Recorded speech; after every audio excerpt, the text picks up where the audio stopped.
Je m'appelle Vincent Pot-au-Feu, je suis le coordinateur administratif de la section apicole du GDS Grand Est depuis ses débuts, 2015, 2016, 2017. J'ai participé, on va dire, à la création de la section apicole en regroupant, pas en essayant, parce qu'il y a des présidents dans la salle, après ils vont me tirer dessus, en regroupant les 11 GDSA du Grand Est.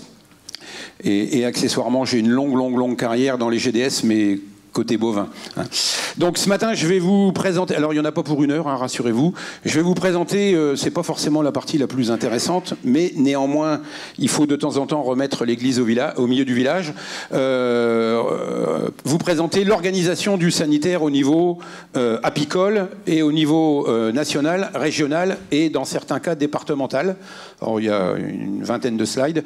Et puis, après, on essaiera de répondre collectivement à quelques questions types que les apiculteurs ont l'habitude de nous poser.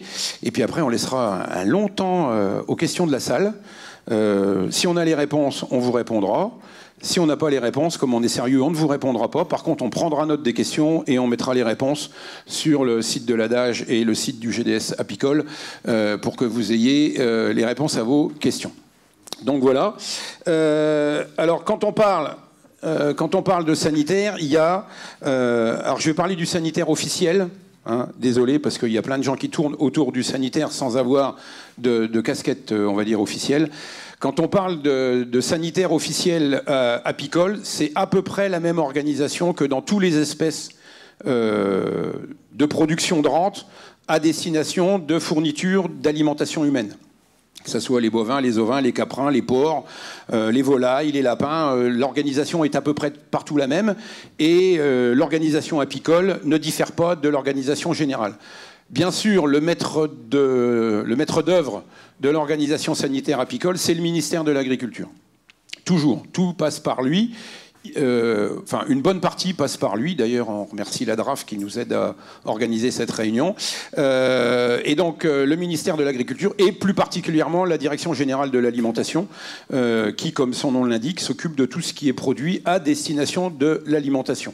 Je reviendrai sur les missions. Alors là, j'en ai mis quelques-unes. Bien sûr, c'est eux qui rédigent les textes réglementaires, qui participent de temps en temps à nos financements, de temps en temps.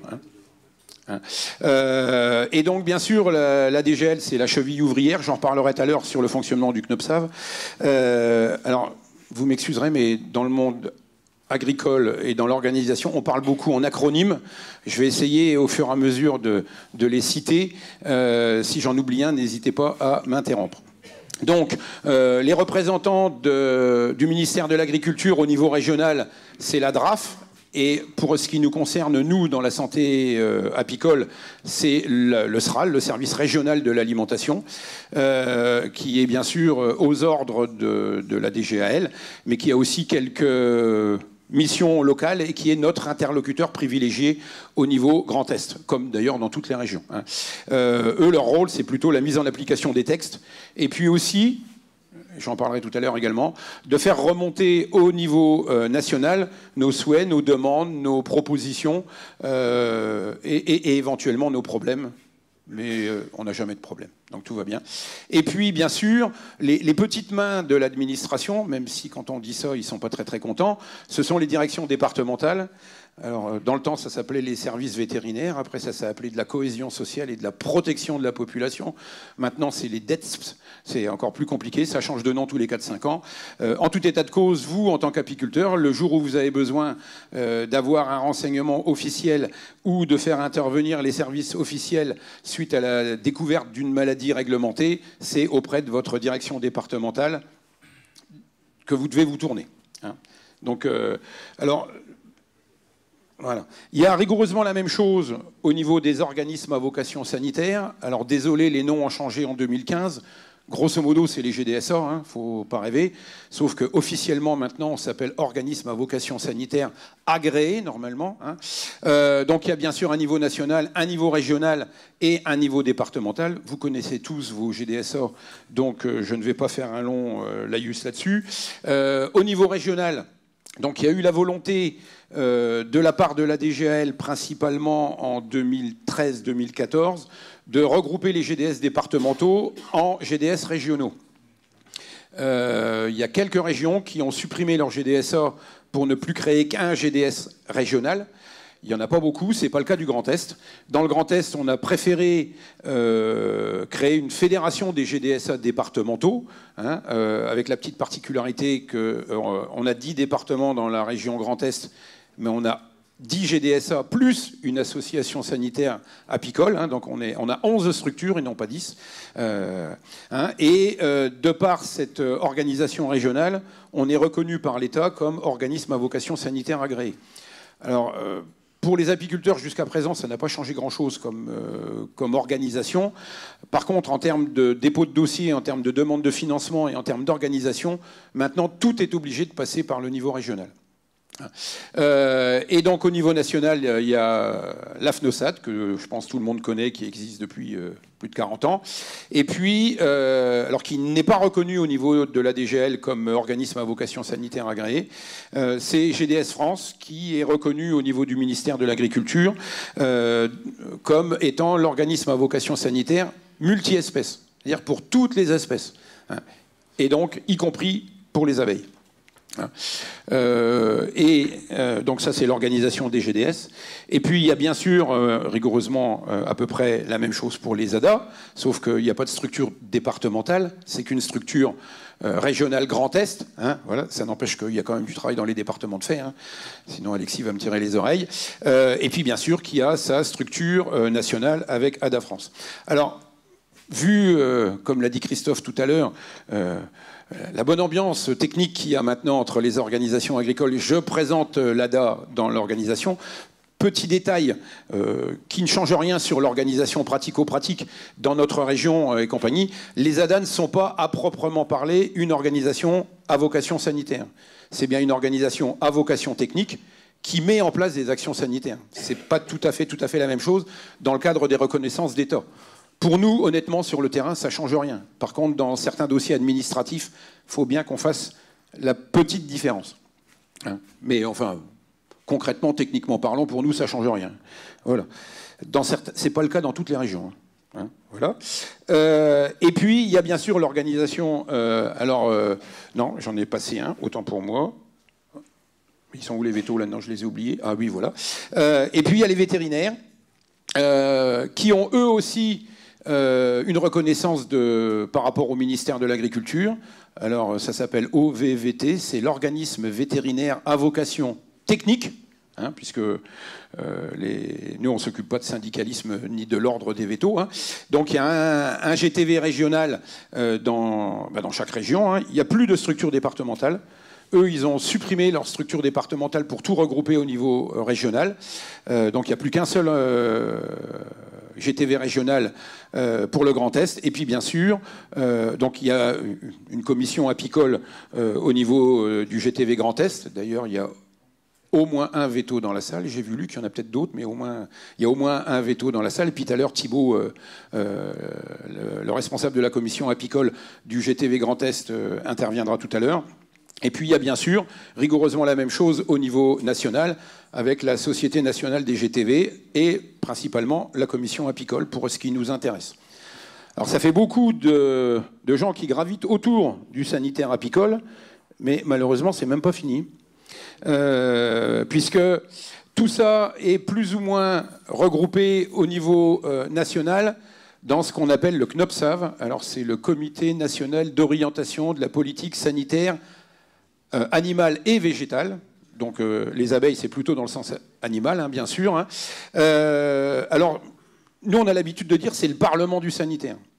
C'est dans cette instance-là que se décide toute la politique sanitaire française. La politique des bovins, la politique des moutons, la politique et donc la politique des abeilles. Hein.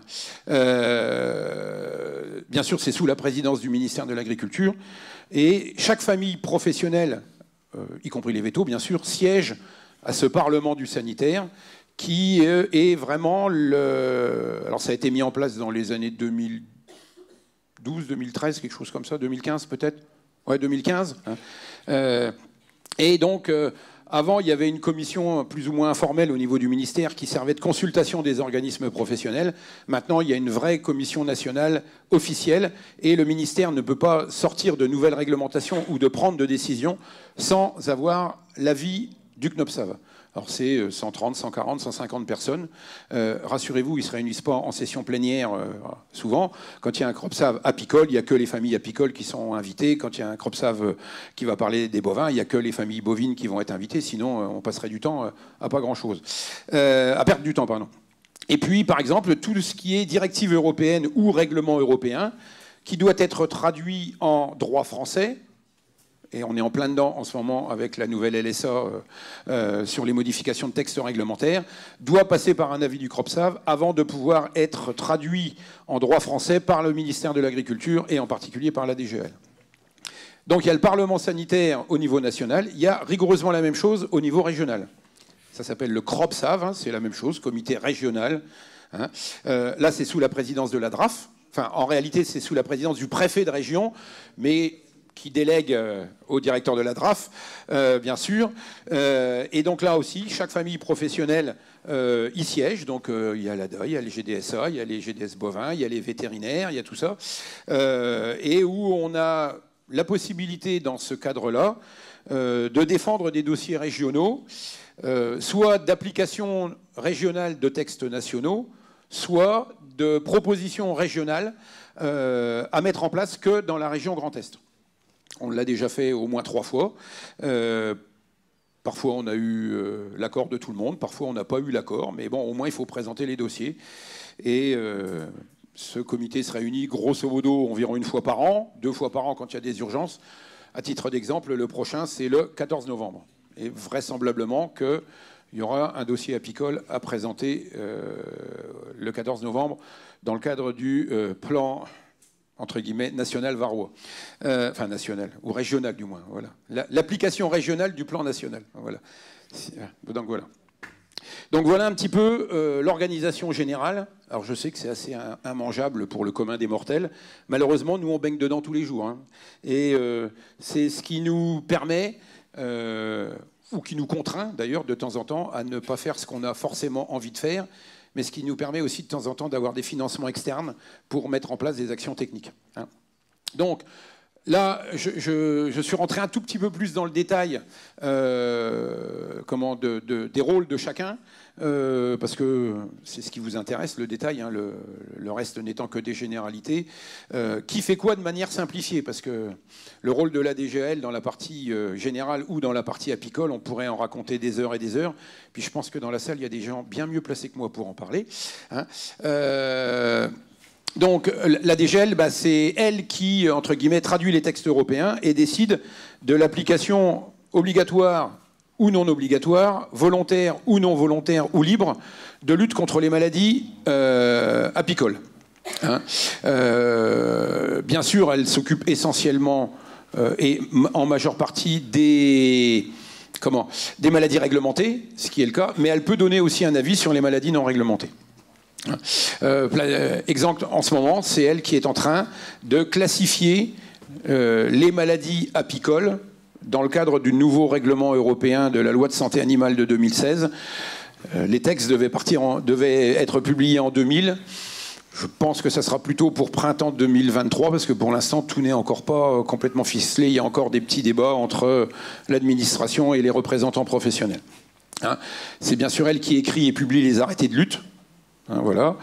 C'est elle qui gère la déclaration des ruchers. C'est pas les régions qui gèrent la déclaration, enfin, ce qu'on appelle publiquement téléruchers, même si normalement c'est mes démarches, etc., etc. Dans le jargon quotidien, c'est téléruchers. Donc c'est elle qui gère les déclarations de téléruchers. Hein, et c'est elle qui délègue à l'ANSES l'enquête mortalité. Avant, on faisait plus ou moins tous une enquête mortalité dans les régions. Dans le Grand Est, c'était l'ADA qui s'en occupait. Donc, comme l'ADA s'en occupait bien, je ne vois pas pourquoi les GDS en auraient mis une en place. On a commencé à collaborer ensemble sur la même enquête. Et depuis 2 ans, la DGL a repris ça en main et a confié à l'ANSES une seule enquête type au niveau national. C'est pour ça qu'il n'y a plus d'enquête spécifique ADA au niveau régional. Il y a la même chose donc au niveau de la DRAF au service de l'alimentation. Hein. Donc c'est elle qui coordonne l'application des textes par les directions départementales. Parce qu'il y a des fois, il y a des écarts d'application, des différences, pardon, d'application dans les directions départementales. Donc c'est la DRAF qui est obligée de donner la ligne directrice. Et au moins une chose que pratiquement tous les apiculteurs connaissent, c'est les PSE. Et donc, jusqu'à présent, ça va peut-être changer en 2023, mais au moins jusqu'à fin 2022, c'est sûr, c'est la DRAF qui gère les demandes et les agréments des programmes sanitaires d'élevage. Et puis bien sûr, c'est elle qui surveille la pharmacie vétérinaire. Ils ont des agents spécifiques pour surveiller la pharmacie vétérinaire en général et la pharmacie vétérinaire apicole en particulier dans le cadre des PSE. Et puis bien sûr dans les départements, c'est eux qui appliquent les textes, c'est eux qui surveillent les programmes de contrôle et des prophylaxies. Quand il y a un programme de contrôle qui est défini au niveau national, c'est chaque département qui applique le programme de contrôle qu'on lui a confié. Exemple, bon, j'ai mis à Étina La Réunion, mais j'ai vu que le docteur Lejeune était arrivé, il en parlera beaucoup plus longtemps que moi, longuement que moi, voilà, et de manière plus précise. Ça ne va pas aller. Vincent. Non, c'est l'autre. Voilà. Donc, il y a la même chose au niveau des GDS. Qui fait quoi et à quoi on sert? Alors, dans les GDS départementaux, grosso modo, tout le monde sait que les GDS départementaux gèrent au moins un PSE. Il y a quand même de plus en plus de GDS départementaux qui ont des actions techniques apicoles en dehors de la délivrance des médicaments encadrés par le PSE. On fait de plus en plus d'appui technique et c'est un rôle qui va être de plus en plus mis en avant sur la filière apicole. Par voie de similitude, je vais faire une toute petite digression sur les autres GDS qui ne sont pas apicoles. Les autres GDS font de l'appui technique à tous les agriculteurs sans PSE. Donc aujourd'hui, on va de plus en plus aller dans les GDSA à faire de l'appui technique vers les apiculteurs, en lien bien sûr avec les autres partenaires, et en particulier les vétos. On ne fera pas ça tout seul. Au niveau de la section régionale, on est chargé de coordonner les actions. C'est nous qui déposons les plans au niveau soit du CropSav, soit de l'ADGL par l'intermédiaire de France Agrimaire pour les demandes de financement. Aujourd'hui, si on met en place un plan régional d'action contre la varroa, c'est grâce à la section régionale. Chaque département ne pourrait pas avoir de financement individuellement. Il n'y a que les sections régionales qui peuvent être financées sur ces modalités techniques. Et puis bien sûr, on recherche aussi d'autres financements pour mettre en place des actions techniques. Et en particulier, nous, dans le Grand Est, on a la chance d'avoir le Conseil régional qui nous épaule bien sur deux aspects, sur un parti d'animation, mais également, et vous le savez pour la plupart, sur l'aide au traitement qui était convenue au départ pour 3 ans. On l'a encore récupéré pour 2022, donc ça va aller pour 2022. Et on a déjà commencé les discussions pour 2023. C'est quand même une aide au niveau régional de 170 000 € au total du Conseil régional pour la section apicole. Et puis bien au niveau national, les grandes discussions aujourd'hui, il y a 3 discussions. Il y a à Étina, mais j'en parlerai pas pour la bonne et simple raison qu'il y a une intervention spécifique là-dessus. Les 2 grandes discussions au niveau national à l'heure actuelle, c'est la construction d'un programme national varroa. Alors, anti-varroa, c'est pas pour promouvoir le varroa, c'est pour promouvoir la lutte. Et puis, il y a une proposition d'un PESIC, donc d'un plan sanitaire collectif de lutte contre la loque américaine. Voilà. Avec un partage, on va dire, administration, profession, sur cet aspect-là. Voilà. Et puis, au niveau des vétos, c'est exactement pareil.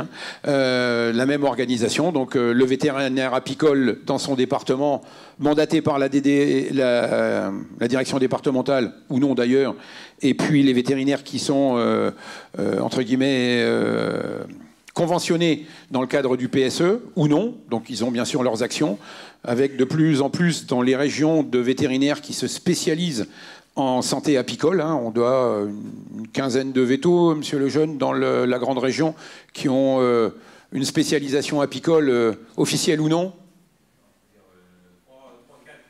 Ouais. Oui, donc oui, c'est ça. Voilà. Donc voilà. Et donc qui sont bien sûr complètement intégrés dans le cadre des PSE, hein, puisqu'on ne peut pas faire autrement, et heureusement d'ailleurs, et qui gèrent la formation continue des techniciens sanitaires apicoles. Au niveau FRGTV, c'est nos interlocuteurs privilégiés, hein, qui nous aident à mettre en place les programmes de lutte, qui amènent leur appui technique. Hein. Et puis au niveau national, c'est eux qui représentent directement les vétérinaires au sein du CROPSAV et dans les adaptations techniques des programmes techniques, et qui construisent des interventions annuelles qui sont diffusées concrètement sur le terrain par les vétos dans les assemblées générales de syndicats, de GDS et compagnie, et qui sont la représentation technique apicole auprès du ministère de l'Agriculture. Donc voilà un petit peu, grosso modo, comment s'organise et puis bien sûr, j'allais oublier les ADA. Oh, voilà, excusez-moi. Donc les ADA, bien sûr, eux, ils ont leurs actions techniques de fond. Alors là, j'ai mis que les actions techniques sanitaires, hein, puisque bien sûr tout le reste, c'est bien des rencontres sanitaires. Donc je ne parlerai pas du reste, mais je pense qu'Alexis en touchera 2 mots tout à l'heure. Et donc, qui sont nos partenaires privilégié avec le GTV sur toutes les actions techniques. Et aujourd'hui, on va dire que ça fonctionne relativement bien. Et, chacun a gardé ses domaines de compétences, et on échange, je ne vais pas dire quotidiennement parce que ça serait mentir, mais je pense qu'il n'y a pas au moins toutes les semaines, on a un contact entre Florian et Alexis ou d'autres sur les aspects techniques. Hein. Et nous, au niveau des GDS, aujourd'hui, on reprend quelques données de l'ADA concernant les comptages de varroa, les enquêtes mortalité, les tests d'efficacité. Ça, c'est vraiment du boulot que fait l'ADA. Et comme l'ADA le fait bien, j'allais dire plutôt bien, non, le fait bien, je ne vois pas pourquoi nous, on dupliquerait ces informations-là sur le terrain. Vaut mieux qu'il y ait un organisme qui le fasse bien avec l'aide des autres, plutôt qu'on se tire la bourre sur des choses qui n'ont pas lieu d'être. Donc voilà un petit peu, alors j'ai bien marqué de manière très simplifiée, hein, parce qu'on ne peut pas non plus tout présenter, on pourrait en parler des heures et des heures. Je ne suis pas certain que ce soit la partie la plus passionnante qui vous intéresse. Alors, on a ciblé 5, 6, 7 questions qui nous reviennent relativement souvent aux oreilles de la part d'apiculteurs. Alors, à vrai dire, plutôt d'apiculteurs de loisirs, il faut être clair, mais également parfois d'apiculteurs, on va dire, plus réactifs, mais de manière importante. Hein. Je pense que les vrais professionnels... ces questions-là, ils les ont réglées il y a déjà belle lurette, donc ils ne se les posent plus. Donc peut-être que dans la salle, il y a des gens qui vont dire « mais ça, on le sait, désolé, il faut parler à tout le monde ».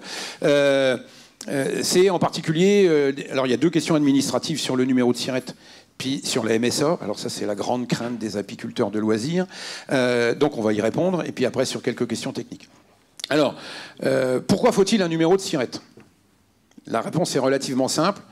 Tout producteur de denrées alimentaires doit avoir un numéro de SIRET. C'est relativement simple, c'est la loi. Alors c'est la loi française, hein, je le précise, parce que c'est pas tout à fait vrai. Déjà, les numéros de SIRET sont français, mais il y a d'autres systèmes de déclaration dans les autres États européens. À partir du moment où on vend, où on donne même du miel hors cadre familial, on a l'obligation d'avoir un numéro de SIRET. Alors honnêtement, c'est pas très très compliqué, hein. Il suffit de faire la demande aux chambres d'agriculture, au centre de formalité des entreprises, et puis c'est vraiment qu'un enregistrement, hein. Faut pas se leurrer. Et quelque part, ça n'a pas beaucoup de conséquences. Il n'y a pas de lien du numéro de SIRET avec les déclarations MSA, avec les impôts, avec tout un tas de démarches administratives. C'est le fait de pouvoir vous retrouver en cas de problème alimentaire. C'est ni plus ni moins que ça. Ça s'appelle le registre des entreprises. Il y a rigoureusement la même chose chez les boulangers, chez les bouchers, dans les grandes surfaces, chez les maçons. Tout le monde, dès que vous montez une entreprise, même si c'est une entreprise officieuse, qui n'a pas de statut officiel, vous devez avoir un numéro de SIRET. Donc, bon, ça c'est du réglementaire. Hein. Désolé. Hein, voilà. Et je vais tout de suite passer au 2e point sur l'assujettissement à la MSA, parce que c'est une question qu'on a, Florian dirait, 1 fois par semaine au téléphone. Donc l'assujettissement à la TVA, c'est la grande crainte des apiculteurs pluriactifs de loisirs d'un certain nombre de ruches. Le gars qui a 3-4 ruches, honnêtement, bon, voilà. Aujourd'hui, la règle est la suivante. à partir du moment où vous avez, on va dire, plus de 50 ruches, vous devez être déclaré à la MSA. D'ailleurs, c'est très marrant, dans les télédéclarations, dans les téléruchers, il y a un nombre incalculable d'apiculteurs qui ont 49 ruches. C'est assez phénoménal, mais bon, je pense qu'il y a comme quoi les gens connaissent quand même relativement bien le seuil. Hein, voilà. Hein. Alors après, il y a un autre critère qui est le nombre d'heures travaillées sur les ruchers, mais bon, ça, honnêtement, celui-là, il est pratiquement incontrôlable. Hein. Voilà. Quelle personne de la MSA viendrait dire « Monsieur, vous travaillez plus de 1200 heures, même si vous avez moins de 50 ruches, vous devez quand même être déclaré à la MSA et compagnie ». Ça, c'est un peu plus compliqué. Mais bon, voilà. Donc, sachant qu'il ne faut pas rêver, hein, ce n'est qu'une cotisation. Alors, je parle pour les apiculteurs de loisirs, hein, parce que pour les pros, ils connaissent le système bien mieux que moi. Ce n'est qu'une cotisation de solidarité qui n'est quand même pas très, très élevée et qui, quelque part, n'a rien à voir non plus avec l'imposition forfaitaire des ruches. C'est deux notions complètement différentes. Il y a des gens qui sont imposés sur la vente de miel et qui ne sont pas déclarés à la MSA, et inversement, il y en a qui sont déclarés à la MSA et qui ne sont pas assujettissables à l'impôt sur les ventes de miel. Donc, bon, c'est comme ça, hein, on n'y peut rien. On est en France, il y a plein d'administrations qui se promènent un peu partout. Hein. On va revenir sur des notions un peu plus sanitaires qui nous intéressent un peu plus aujourd'hui. Qui contacter en cas de loc américaine? Aujourd'hui, il n'y a qu'une seule solution, loc américaine. Alors, anciennement, DS1, danger sanitaire de première catégorie. Maintenant, dans la nouvelle classification, elle devrait normalement être en B, si mes souvenirs sont exacts. Et donc là, c'est les directions départementales, les services vétérinaires, qui doivent être contactés en priorité, enfin d'ailleurs les seuls. Et c'est l'ADD qui mandatera ou non le vétérinaire mandaté dans le département s'il y a nécessité d'aller faire une enquête sur site, une vérification sur site. Mais de toute manière, la seule personne à contacter, c'est l'ADD. Et normalement, dans chaque DD, enfin direction des services vétérinaires, ils ont un vétérinaire mandaté apicole pour prendre le relais pour aller faire l'enquête de terrain. Il y en a au moins 2 dans la salle, des vétérinaires mandatés. Il y en a un par département, de toute manière. Il y a même certains vétos qui sont mandatés pour plusieurs départements, mais ça pose pas de problème. Après, c'est un problème, enfin, c'est pas un problème, c'est une gestion de la direction départementale de l'État qui mandate. Et quand elle dit elle mandate, ça veut dire que c'est aussi elle qui prend en charge les frais d'intervention. C'est pas vous qui prenez en charge les frais d'intervention. Voilà. Pour traiter, alors ça, pour traiter mes ruches, où puis-je acheter des médicaments vétérinaires? Ça, c'est la... Comment vais-je dire? Parce qu'il y a le traitement varroa, mais il n'y a pas que le traitement varroa. Aujourd'hui, dans tout ce qui est médicaments vétérinaires, alors apicoles ou non, hein, entre guillemets, hein, il y a 3 ayants droit en France. Il n'y en a pas 50, il n'y en a que 3. Hein. Il y a le pharmacien, pour ce qui n'est pas soumis à ordonnance, le vétérinaire, hein, après avoir effectué une visite de rucher, hein, normalement on appelle ça le soin au chevet du malade, hein, ou le PSE départemental, entre guillemets, qui est pratiquement exclusivement lié au traitement préventif contre la varroa. Tout le reste, normalement, je ne connais pas de... Enfin, dans la région Grand Est, la réponse est claire, il n'y en a pas. Dans les autres régions, je ne pense pas qu'il y ait des médicaments autres dans les PSE apicoles. Voilà. Donc, en dehors du traitement varroa qui peut être fait dans le cadre d'un PSE départemental encadré par un vétérinaire, avec des conditions, hein, l'adhésion obligatoire, l'engagement sur le protocole et accepter la visite de suivi tous les 5 ans. Ça, c'est une chose qu'on a un peu de mal à faire accepter par l'ensemble des apiculteurs. Le reste, c'est le vétérinaire. Pour tout ce qui est autre que traitement préventif ou autre cadre du PSE, la seule manière, c'est le veto. Il n'y a pas grand-chose d'autre. Après, on peut mettre quelques nuances, mais si on commence à parler des nuances là, on va y passer des heures et des heures. Ça, c'est la règle au niveau national, et c'est la règle que nous, en tant qu'OVS et je pense au VVT, on doit transmettre et répéter et rabâcher sur le terrain. Donc voilà un petit peu en dehors de ça, il n'y a pas beaucoup d'autres possibilités d'acheter des médicaments vétérinaires ayant une AMM pour traiter les ruches.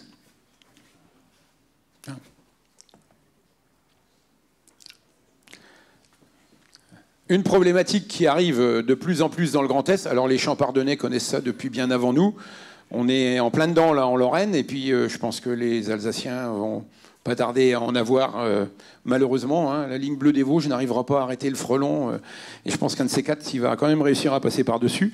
Donc, qui contacter en cas de découverte de frelons asiatiques? Alors aujourd'hui, la règle, elle est relativement simple, c'est que pour toute découverte de frelons, on doit de toute manière faire vérifier par un référent frelon asiatique que c'est bien un frelon asiatique et pas un frelon commun ou une autre bébête qui n'a rien à voir d'ailleurs avec le frelon. Hein. Alors ça peut paraître un peu bizarre, mais on a encore régulièrement des découvertes de frelons asiatiques qui n'en sont absolument pas. Donc c'est pour ça que, avant d'enclencher un branle-bas de combat sur le frelon asiatique, ça doit être confirmé. Dans pratiquement tous les départements, il y a des référents asiatiques dont la liste est connue, puisque ce sont les GDS apicoles qui sont chargés de mettre à jour cette liste-là. Hein. Et cette déclaration, ça nous permet aussi de suivre l'avancée du frelon dans nos régions. Alors c'est certes, si vous allez en Dordogne où ils sont à plus de 1000 cas, enfin 1000 nids découverts par an, eux qu'ils en aient un de plus, un de moins, ça les gêne pas beaucoup. Nous, en Champagne-Ardenne, les Marnais et les gens de l'Aube, ils sont pas à 1000 cas, mais ils commencent déjà à en avoir beaucoup, et où les zones de bordure ouest sont très, très, très infestées. Nous, dans les régions, en particulier de la Lorraine, on a besoin de savoir où il y en a, parce qu'il est encore pas trop tard pour mettre en place des actions de lutte, hein, même si c'est relativement compliqué. Alors je le mets noir sur blanc, je l'ai écrit et je le maintiens parce qu'on est contacté tous les jours là-dessus. Les GDS apicoles ne sont pas responsables de la destruction des nids. Il n'y a aucune réglementation nationale à l'heure actuelle sur le frelon asiatique et malheureusement la position du ministère de l'Agriculture est claire, il n'y en aura pas. Voilà, hein. C'est devenu un envahisseur classique, et donc si on veut lutter contre les nids de frelons asiatiques, enfin les frelons asiatiques, pas forcément que les nids, il faut que la profession se débrouille entre elles. Alors il y a un programme de piégeage des rennes fondatrices qui va être mis en place au printemps prochain. Je pense qu'on fera une communication ciblée spécifique là-dessus.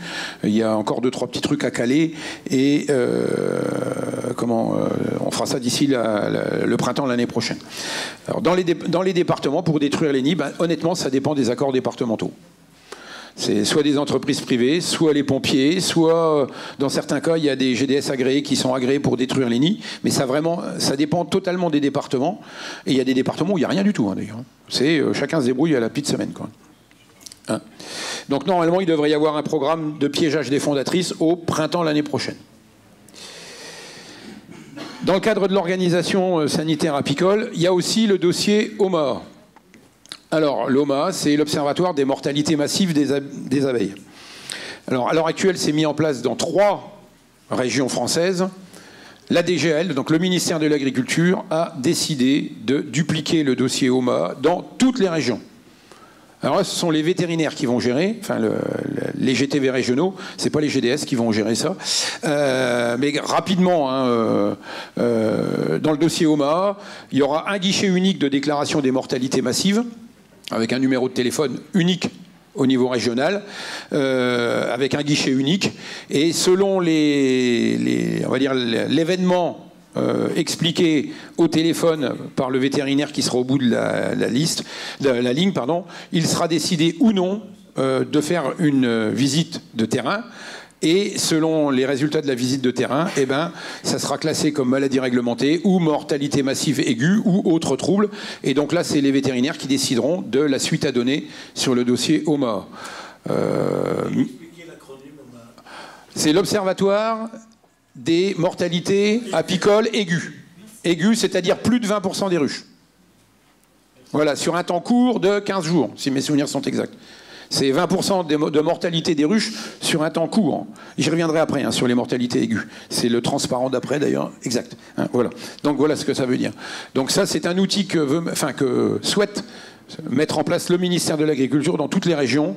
Après, la position du GTV régional de mise en place, ça c'est, si vous avez des questions, on pourra les poser directement au docteur Lejeune, puisque c'est eux qui seront à même de gérer ce dossier-là, et pas nous. Enfin, c'est l'organisation régionale qui gérera, mais la responsabilité sera au GTV. Donc, les mortalités massives aiguës, qu'est-ce que c'est? C'est 20% des colonies mortes dans un délai de moins de 15 jours. Hein? Alors bon, si vous avez moins de 5 colonies, c'est une. Si vous avez moins de 10, c'est 2. Vraiment. Mais sinon, le chiffre qu'il faut retenir, c'est 20% des colonies et qui ne peuvent pas être affectées à une pathologie particulière. Donc là, honnêtement, dans ce cadre-là, si c'est une suspicion d'intoxication, eh ben, il faut contacter les services vétérinaires qui mandateront le veto de toute manière, hein, puisque ça marche comme ça. Et le reste, ben, vous pouvez contacter soit votre vétérinaire traitant, soit le vétérinaire du GDSA, soit votre TSA. Sachant que le TSA ne pourra faire que de l'observation et devra en référer au vétérinaire du département. Pour les autres mortalités, qui sont ce qu'on appelle des mortalités importantes, mais qui ne sont pas aiguës, hein, donc là c'est pareil, c'est 20% de morts des colonies, mais sur une période beaucoup plus longue. C'est-à-dire qu'on est de temps en temps contacté au printemps, en fin d'hiver, à l'ouverture des ruches, par des apiculteurs qui disent « Ah, j'ai perdu 30 ruches !» Oui, sauf que là, on n'est pas capable de donner le pas de temps entre donc on n'est pas capable de cibler les 15 jours, donc on ne peut pas classer ça dans les mortalités aiguës. On appelle ça des mortalités importantes, c'est la cible. Et donc le schéma est un tout petit peu différent. Hein, mais bon, c'est quand même des dossiers sur lesquels il faut s'occuper. Hein, mais c'était pour faire la différence entre les mortalités aiguës qui doivent être signalées à l'ADD, à la direction des services vétérinaires, et les mortalités importantes. Et de tête, il doit me rester une question. Ah, deux peut-être bien, voilà. Que faire en cas de rucher abandonné? Ça, on l'a. C'est la question favorite du docteur Lejeune. Ça, on l'a. Allez, on va dire tous les ans en milieu d'été, où des apiculteurs disent ouais, mais le voisin, il y a des ruches, il est plus là. Enfin, il n'y a plus personne qui s'en occupe. Alors, il y a des fois, il est décédé, ou il y a des fois, il a tellement pris une bâche qu'il veut plus du tout s'en occuper. Qu'est-ce qu'on fait? Qu'est-ce qu'on peut faire? Eh ben, malheureusement, aujourd'hui, on est encore toujours sur le code de la propriété de type napoléonien. Et ben, malheureusement, on ne peut pas faire grand-chose. C'est vraiment très très compliqué. Il y a des gens qui y réfléchissent et qui ont des propositions à faire. Je pense qu'un jour on les fera de manière officielle, voire même peut-être au CROPSAV, un de ces quatre. Il y a des choses à faire.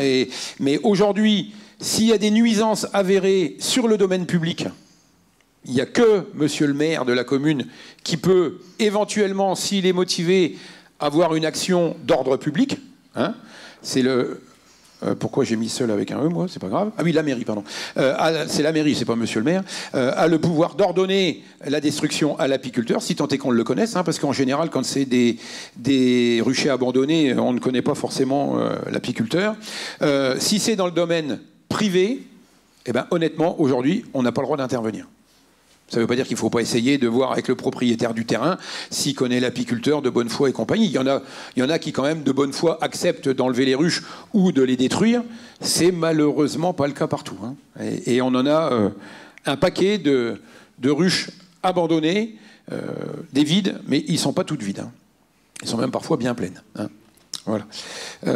Donc là, honnêtement, la réglementation à l'heure actuelle ne nous aide pas beaucoup. Hein. Qui contacter suite aux échecs de traitement, des traitements des colonies varroises? Ça aussi, c'est une question qu'on a l'habitude d'avoir.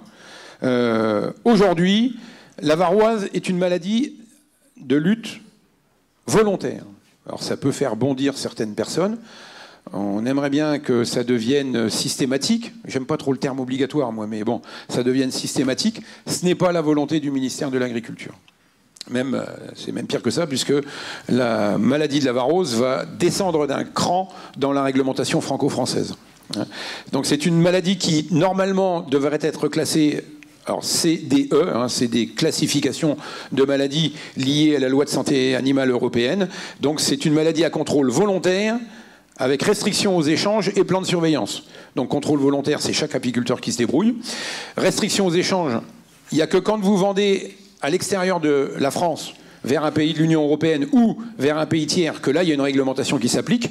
Il y en a quand même très très peu d'apiculteurs qui vendent des abeilles ou des reines à l'extérieur de la France. Il y en a quelques-unes, mais voilà. Et puis, un plan de surveillance, donc c'est ce qui va être mis en place en 2023. Il y avait un plan de surveillance 2016-2022, ou 2017-2022, pardon, et le plan arrive à échéance le 31 décembre, et il y aura un nouveau plan de surveillance qui va être mis en place, on va dire, courant 2023. Hein. Donc, aujourd'hui, quand un voisin dit vous savez qu'un voisin ne traite pas contre le varroa, eh ben malheureusement, il n'y a que votre salive et votre force de persuasion qui peut permettre de le convaincre de traiter. C'est un peu triste, mais c'est le constat. Hein. Je ne suis pas là pour vous dire bah si, on va les rendre obligatoires et compagnie. De toute manière, le rendre obligatoire sans avoir des moyens de coercition ni de contrôle, ça ne servira à rien. Voilà, ah bah, il me reste 2 questions, puis après c'est fini. Ah bah c'est bon, j'aurais fait le temps. Qui contacter en cas d'échec de traitement ou d'effet indésirable? Là, c'est nationalement connu, c'est sur le site de l'ADA, sur le site du GDS, vous tapez ça sur n'importe quel moteur Internet. Il faut faire une déclaration de pharmacovigilance, donc c'est l'ANSES qui gère ça. Hein, et qui collecte les événements de moindre efficacité ou d'échec de traitement ou d'effets indésirables sur les traitements. Alors pas que sur le traitement varroa. Hein. Bien sûr, il y a le traitement varroa. Pratiquement 80% des déclarations sont liées au varroa, mais pas que. Voilà. Donc qu'est-ce qu'on appelle, entre guillemets, un échec de traitement? C'est un effet indésirable, c'est des manques d'efficacité, c'est des problèmes de résidus, hein, il peut y avoir, hein, voilà, ou des problèmes environnementaux. Donc là, il y a un site, le lien sur le site, il est mis à peu près partout, sur tous les sites apicoles. Il y a une procédure très simple, mais il faut déclarer, il faut déclarer, il faut déclarer, il faut déclarer. Il y a beaucoup trop d'apiculteurs qui voient des problèmes d'efficacité ou des problèmes de résidus et qui ne déclarent rien. Ça, c'est un petit peu dommage. Ça ne nous aide pas dans nos négociations nationales. Dernier point, c'est la dernière question, puis après vous en aurez certainement d'autres. Quand je transhume, à qui déclarer? Alors parce que la règle a changé il y a 3 ans. Avant, il fallait tout un système de déclaration. Maintenant, quand on transhume dans un même département, il n'y a plus d'obligation de déclaration. Les transhumances sont déclarées obligatoirement quand on change de département. Ce qui d'ailleurs pose parfois quelques problèmes, parce qu'on a des apiculteurs qui ont des ruchers sur 2 départements voisins. Ils seraient censés normalement faire des déclarations à chaque fois qu'ils changent de département. Et puis à côté de ça, il y en a qui habitent à Neufchâteau et qui vont transhumer dans la haute montagne vosgienne à 120 km, et eux, ils n'ont pas besoin de déclaration. Voilà. Après, c'est la partie départementale au sens administratif qui a été retenue. Bon, c'est comme ça. Il n'y a pas besoin de déclaration au retour. Hein. Il y a juste besoin d'une déclaration à l'aller. Hein. Ça, c'est clair. Et puis, pour rappel, quand vous... enfin, c'est vrai, y compris dans vos ruchers à vous, c'est pas que quand vous allez transhumer, tous les ruchers doivent avoir une pancarte avec votre numéro NAPI. Hein, c'est une obligation, et le numéro NAPI à jour, c'est-à-dire le dernier que vous avez en votre possession, parce qu'il y a des gens qui ont plusieurs numéros NAPI ou qui ont changé de numéro de NAPI suite à des notions de modification de télérucher, et donc c'est bien sûr le dernier numéro NAPI à jour qui doit être indiqué sur le rucher. Et puis nous, on aime bien rajouter aussi que pour des problèmes ou des bien-être de voisinage, c'est bien aussi quand il y a le numéro de téléphone de l'apiculteur. Il y a des fois, c'est bien plus facile de contacter que de remonter par le NAPI, par la DD ou par le GDS pour retrouver l'apiculteur qui... Hein. Mais ça, le numéro de téléphone, c'est pas obligatoire, mais c'est très fortement conseillé. Donc voilà ce que j'avais à dire, si j'avais dit, oui, bah c'est ça, je suis à peu près dans les temps, ce que j'avais à dire sur la partie organisationnelle. Alors je sais, je vous l'ai dit au début, c'est pas la partie la plus passionnante, mais de temps en temps, il est bien de rappeler qui fait quoi, comment et qui contacter. Et je vous remercie de votre attention.